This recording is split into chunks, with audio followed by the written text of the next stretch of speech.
Assalamualaikum warahmatullahi wabarakatuh. Perkenalkan, nama saya Syarifah Eglita Zaki Al-Hadad dengan NIM B1A1231188. Saya di sini akan menjelaskan mengenai sejarah hukum acara Mahkamah Konstitusi yang ada di Indonesia.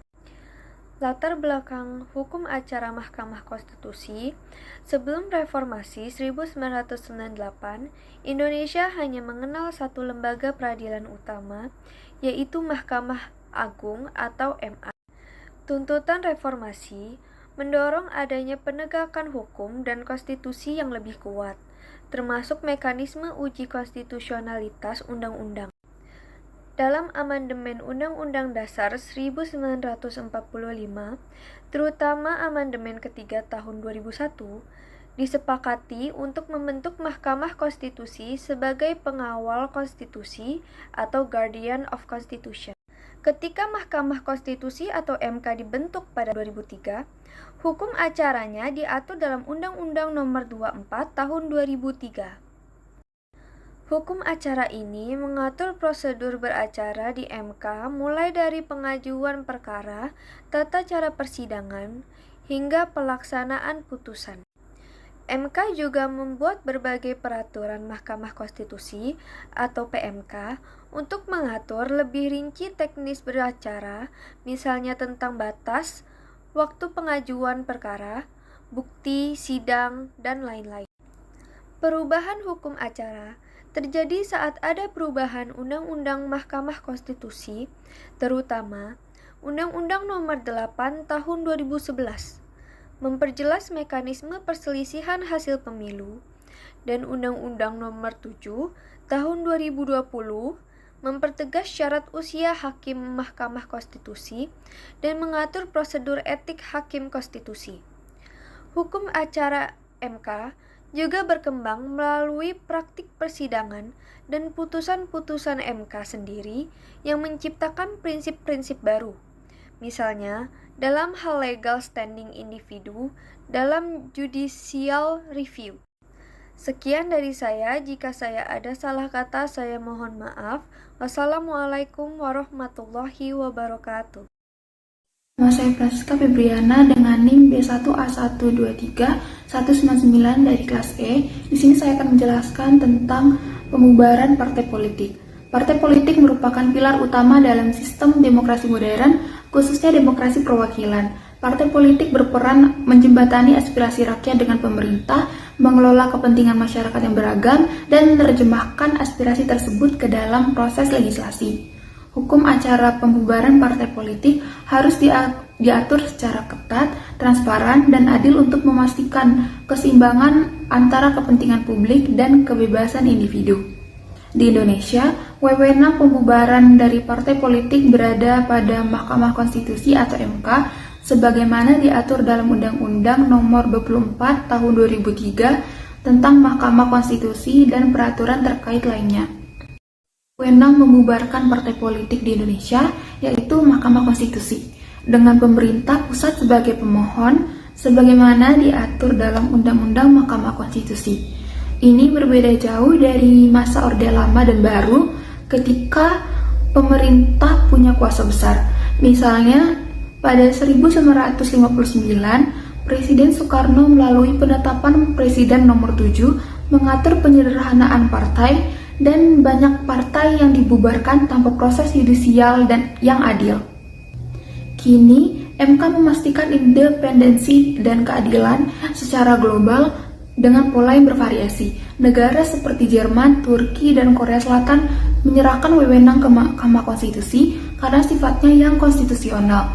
Tapi di Kamboja dan Myanmar, pengadilan biasa menangani, sementara di Pakistan, pemerintah memutuskan dulu sebelum disahkan ke Mahkamah Agung. Nah, variasi ini menunjukkan seberapa pentingnya lembaga yudisial yang independen untuk memecah penyalahgunaan wewenang. Proses persidangan di MK terdiri dari dua tahap utama. Yang pertama, pemeriksaan pendahuluan, yaitu di mana MK memeriksa kelengkapan dan kejelasan permohonan.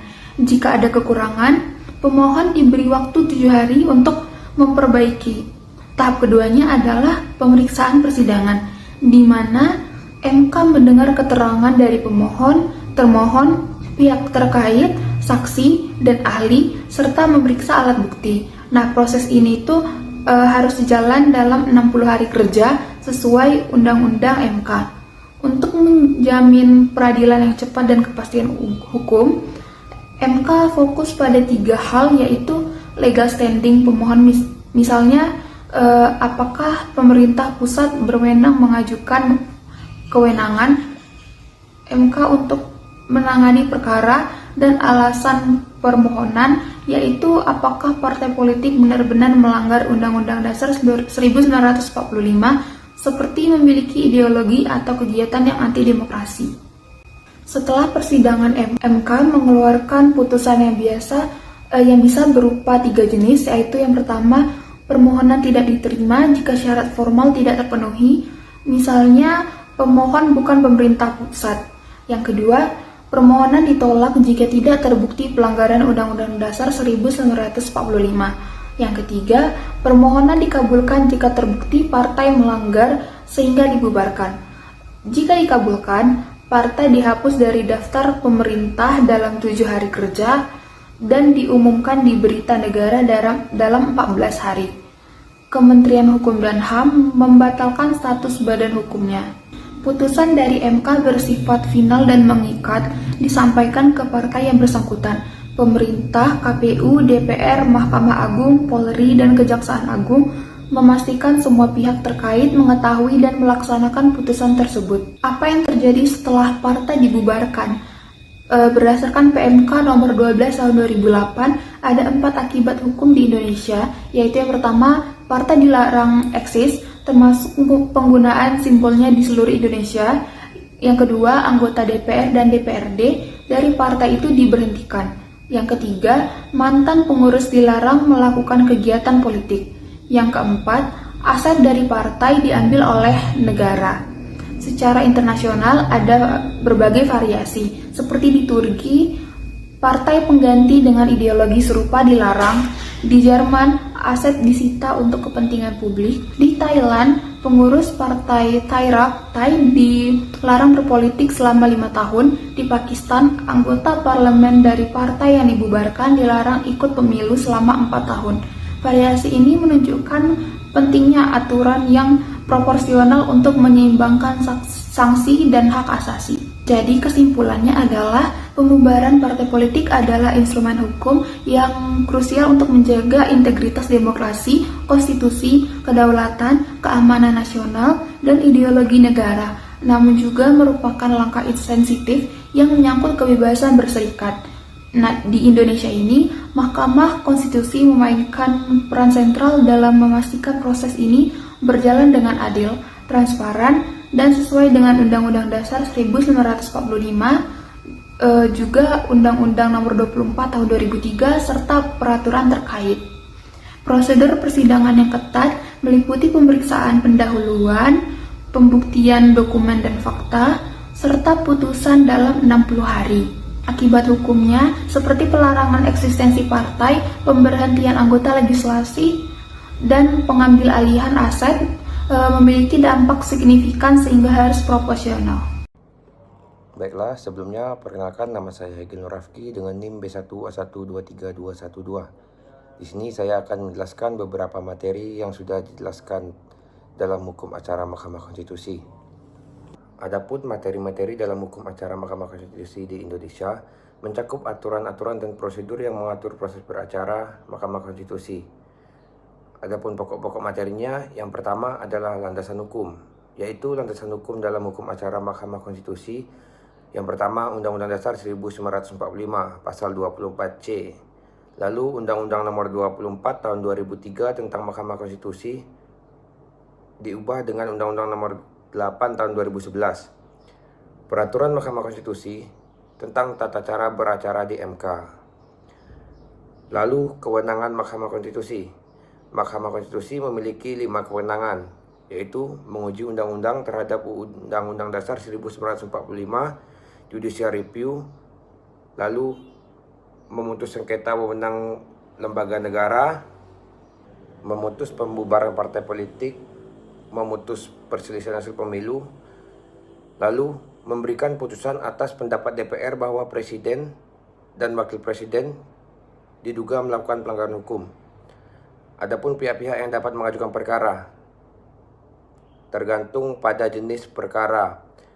Yang pertama yaitu uji material, perseorangan, lembaga, atau badan hukum yang dirugikan oleh undang-undang. Lalu sengketa kewenangan lembaga negara, lembaga yang kewenangannya diberikan oleh Undang-Undang Dasar.